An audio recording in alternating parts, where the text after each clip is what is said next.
Now, before we get going on the clock this morning, which by the way is still hanging up where you last saw it, and its pendulum is merrily swinging back and forth like it's supposed to, and I'm assuming that it's gonging. I haven't heard it yet, but anyway, I want to show you something here. And first of all, explain why I'm doing this. My doorbell rang this morning, and my neighbor was wondering if I could make him up some steaks for his garden. So I had these things like laths, and I thought, yeah, he wanted them sharpened. So I'm thinking, okay, yeah, and then what's going to happen is these little pieces are going to get caught in my table saw. And then I thought, you know what? Now I've done this sort of thing before.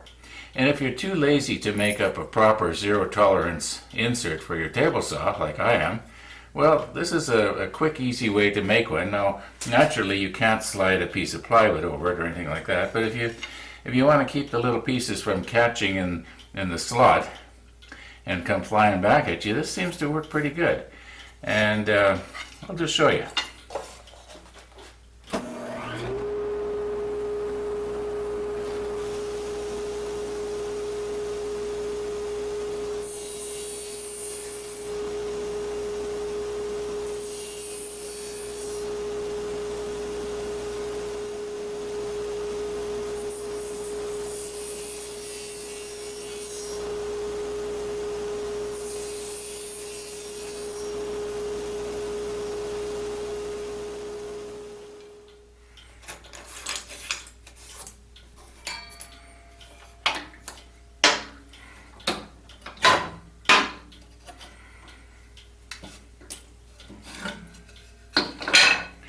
Otherwise, a little piece like this, it could quite easily, get jammed down in here somehow and come firing back at you.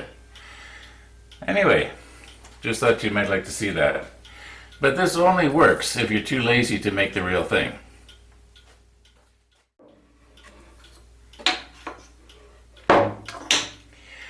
Needless to say, I don't want the movement in there while I'm doing my sanding. Some of these surfaces I will be doing while it's assembled, and some of them I'll be doing when it's disassembled. For instance, here, and here, and also this side, I want to do while it's assembled. The reason being is that I want to make sure that I sand this one and this one flush. Makes sense to me anyway. Then some of the other surfaces, like for instance this surface right here, well, in order to get up into the corners, I'm going to have this off. However, I'm going to have to be super careful that I don't accidentally round this over, if you know what I mean, because then this piece won't match up with this when I screw it back on. So I'm going to have to pay attention to what I'm doing here. Also, I was thinking of possibly passing this through the drum sander to try and get this to the same height, but I'm noticing it's pretty close as it is. There's a little bit of a difference right here on this one, but it's not real bad. I'm thinking probably the random orbital sander will take care of this. Although I don't know, it's quite a difference there. Well, we'll see what happens. Nobody's going to notice anyway. As long as I get it sanded down, get the saw cut marks, maybe I better run it through the sander. This feels pretty rough here. I'll just pass it through just very carefully here. I want to be careful I'm not taking this down, otherwise the hand shaft is going to protrude past the surface here, and I don't want that. The whole idea is so that when a person takes the clock, and I think I've mentioned this before, and you put it face down on a table, the hand shaft is not touching the table. Okay, see if I can get this out now without damaging anything.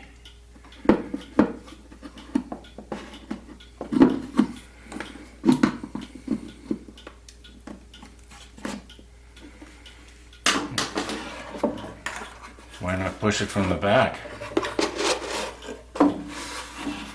Yeah, I'm only half stupid. There we go. Oh, and this piece right here, when I sand this, really, I don't need to worry about sanding here, because only the corners are going to be visible. But I will be taking these corners right down to 600 grit so that they look, you know, as good as possible when you're looking straight on. Anyway, enough talk. Let's see if we can do something here. I've put the dial board back in. And the reason being is I want this to be just a little bit more screwable.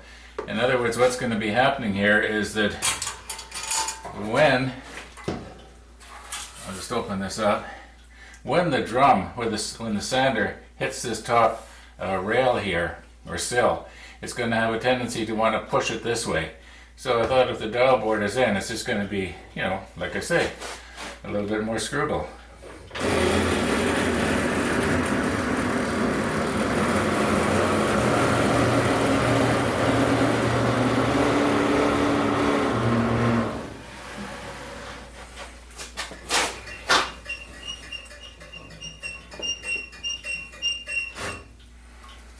Okay, so back it off, half a turn.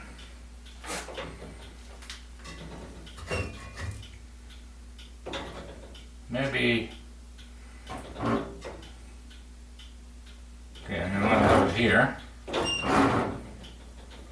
So I just remember 3/4 of a turn around and it should be just kissing it. I don't use this thing every day. I have to teach myself all over again every time I use it. Well, not that bad.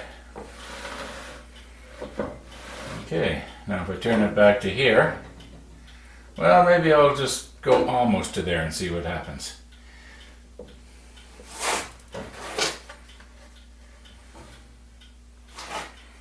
And we'll turn on our fan here.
Okay, that's it now. That's perfectly flush there.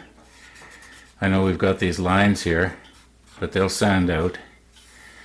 And I may have to, well, I guess when I use the sander, I just sort of carefully round this over. Anyway, everything is perfectly flush here now. And I don't think I lost any more than a 64th of an inch in overall height. I'm just guessing, of course. Okay, now this part here, it looks worse than it really is. It looks like a gouge. Actually, it's sort of raised. Yeah, there may be some glue or something got on the sanding belt, or who knows. Nothing serious though. It just looks bad.